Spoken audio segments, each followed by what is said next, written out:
E agora, uma mensagem de fé para o seu coração.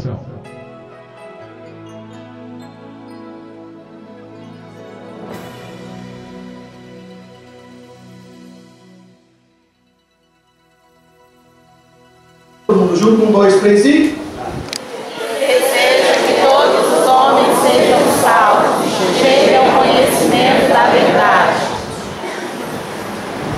Pois há um só Deus e um só mediador entre Deus e os homens. Volta no versículo 4, agora você fez só... Você estava meio parecido que estava com uma batata quente, meio assim. Agora você vai soltar o seu diafragma e você vai falar para fora, porque é a palavra de Deus. Um dedo bem gostoso, bonito. Todo mundo, o versículo 4, vamos lá, todo mundo, 2 e... Que todos os homens sejam salvos. Outro verbo lá. Que todos os homens sejam salvos. Mais uma vez. Que deseja que todos os homens sejam salvos. Continue. E cheguem ao conhecimento da verdade. E o quê? E cheguem ao conhecimento da verdade. Que forte. Vamos ao versículo 5. 1, 2 e... Pois há um só Deus e um só mediador entre Deus e os homens, o homem Cristo Jesus. Diga comigo, graças a Deus. Graças a Deus. Assente os seus lugares, por favor.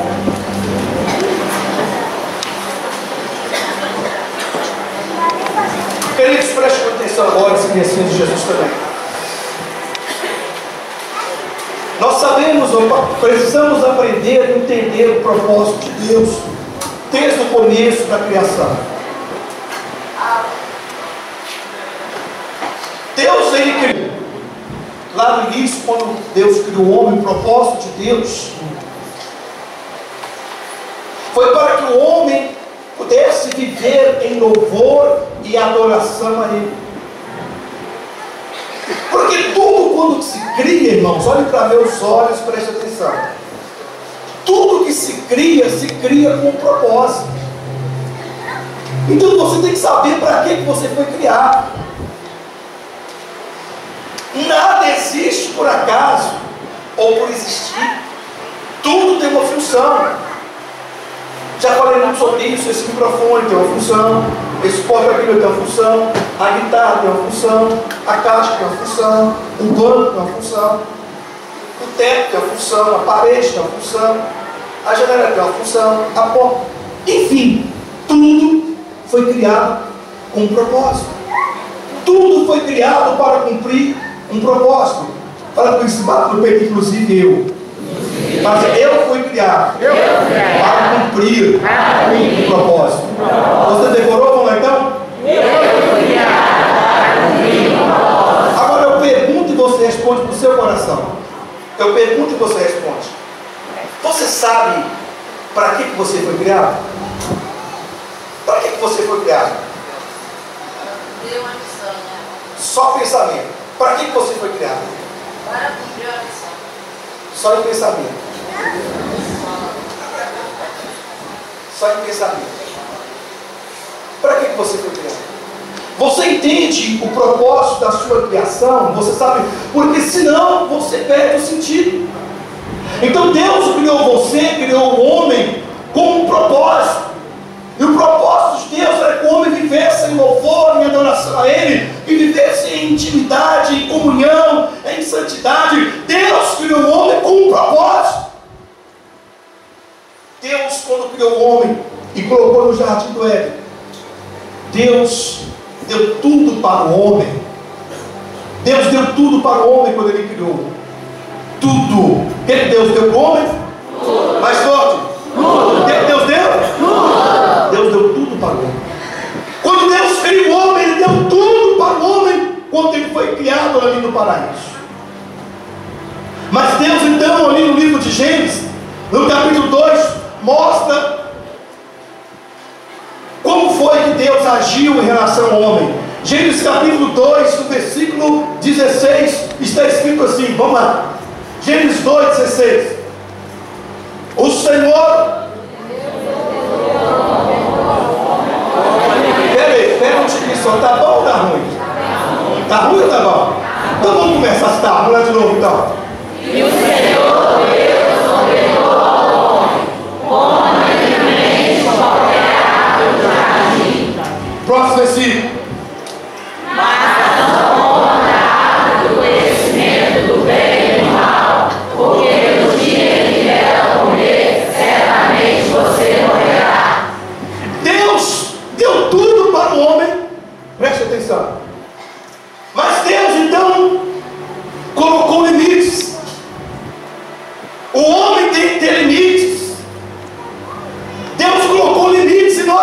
tudo eu vou colocar à sua disposição, com exceção. Fala comigo, com exceção.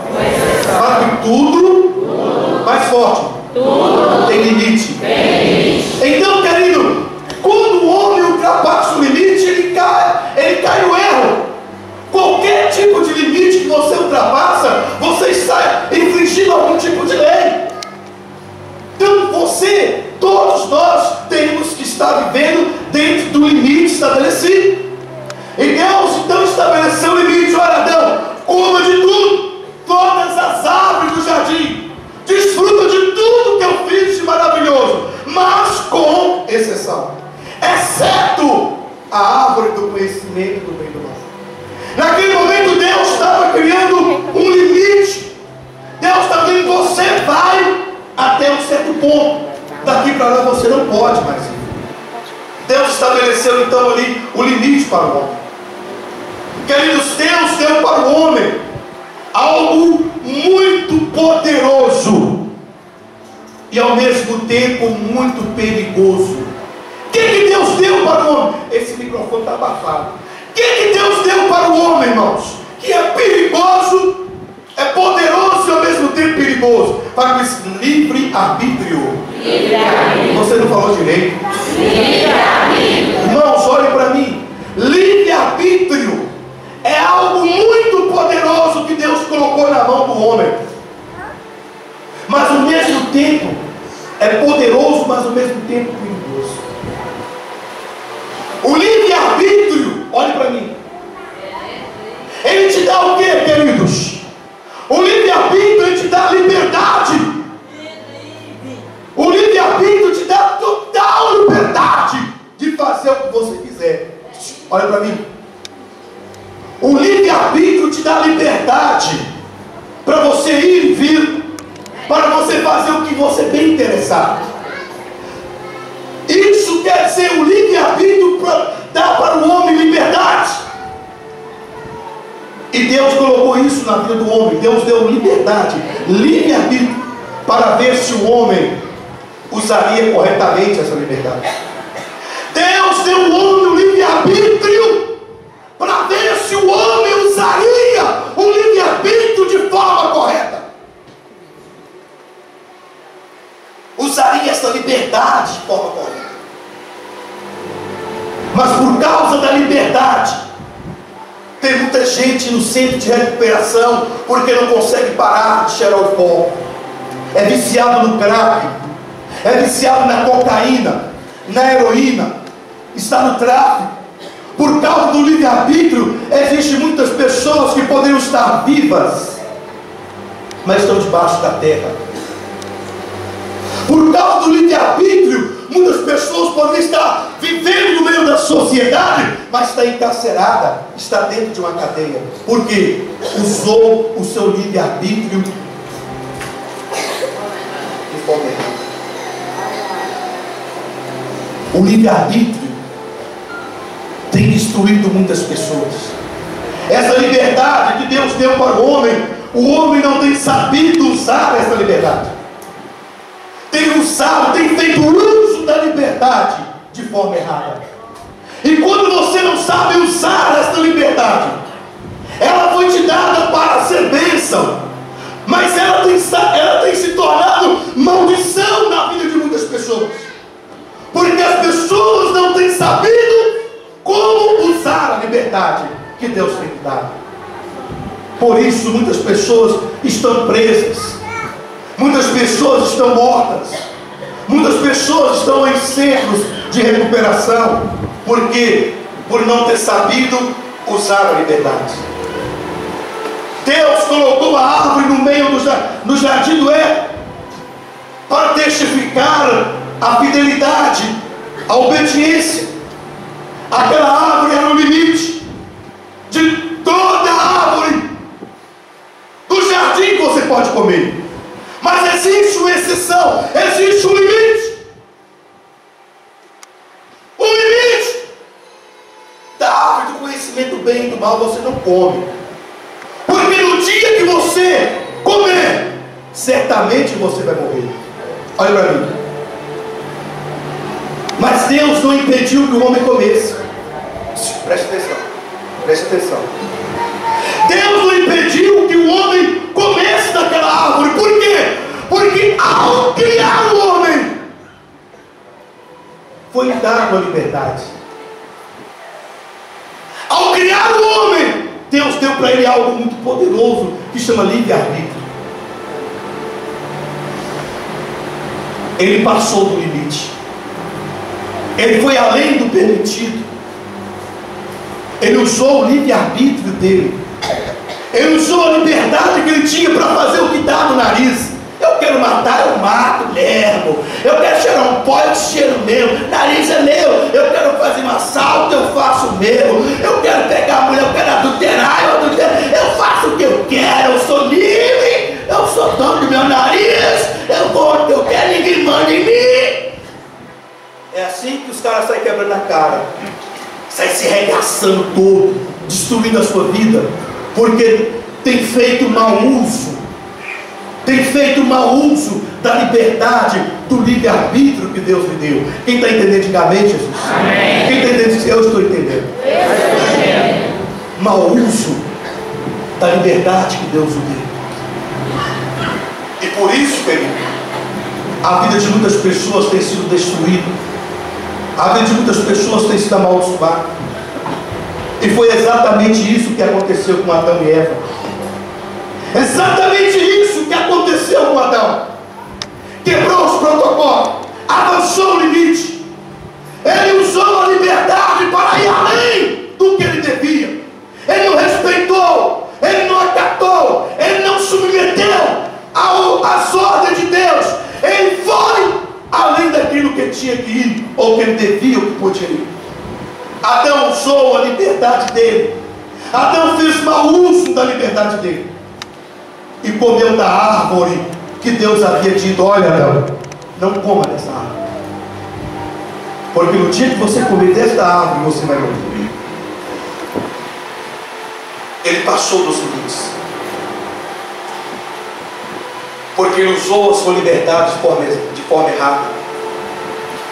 Ele usou a sua liberdade para a sua própria destruição. Eu quero que você pense um minuto.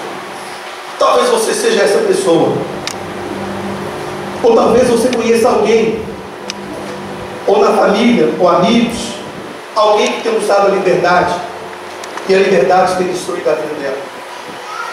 Talvez você tenha algum parente, alguém próximo de você, ou talvez a sua própria pessoa, que talvez está vivendo um momento de fracasso, de destruição, e você reconhece que isso é causado, isso é consequência do mau uso da liberdade, do mau uso do livre-arbítrio. O livre-arbítrio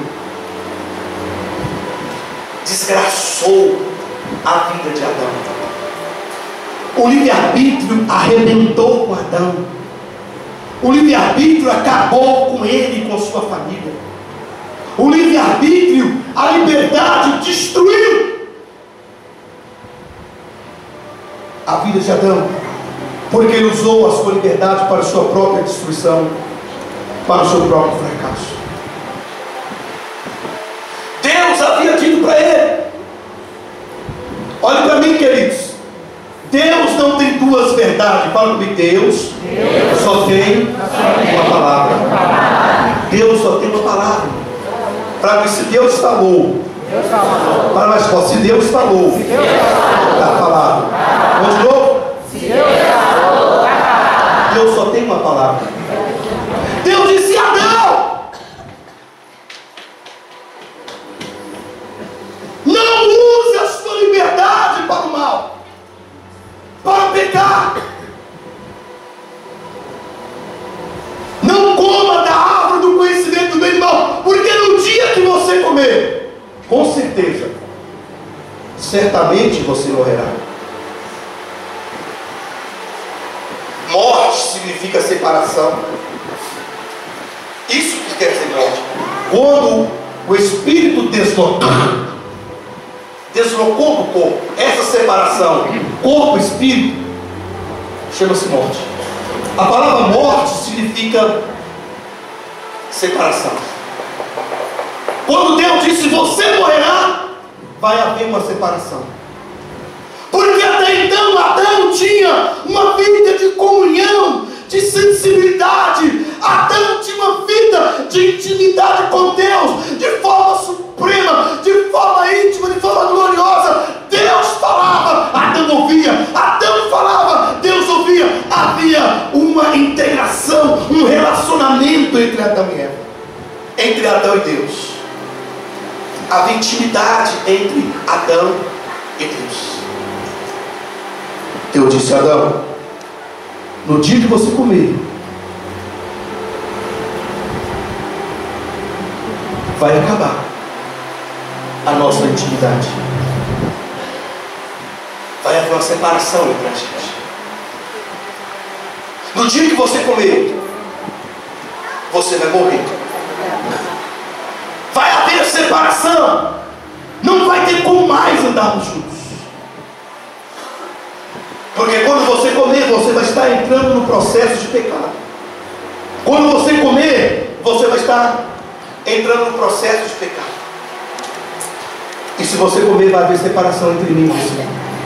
No livro de Isaías 59, no versículo 1 e 2, diz assim: Isaías 59, o versículo 1 e o 2. Vejam, o braço do Senhor não está curto para que não possa salvar. O seu ouvido não está surdo que não possa ouvir. Versículo 2.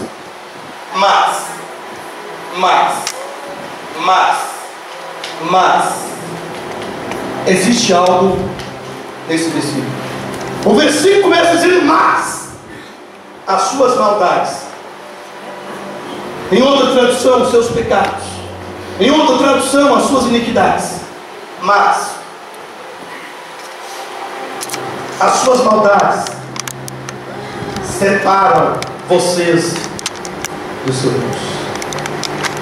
Os seus pecados escondem o rosto de vocês, e por isso Ele não ouvirá. As suas maldades separam. E foi exatamente o que aconteceu. A maldade, no sentido de pecado, vida errada. A maldade então criou exatamente o que Isaías está falando aqui no capítulo 59. O pecado de Adão causou exatamente isso que está escrito em Isaías capítulo 59. Ao desacatar, ao passar limites, ao fazer mau uso do livre-arbítrio, ele cometeu um grande erro, o erro da desobediência. E isto gerou o que Deus havia dito. Isto gerou a separação. Isto gerou a morte que Deus havia falado com ele antes disso acontecer. Agora, queridos, a coisa ficou assim: Deus de cá e o homem de lá. Está de cá Deus. Deus ficou de cá. No meio ficou a maldade, a iniquidade, e o homem ficou do outro lado. Houve separação. Antes Deus estava juntos. Deus estava junto. Fica mais junto. Deus estava junto. Estava junto. Você vai cair aí, filho. Deus estava juntos.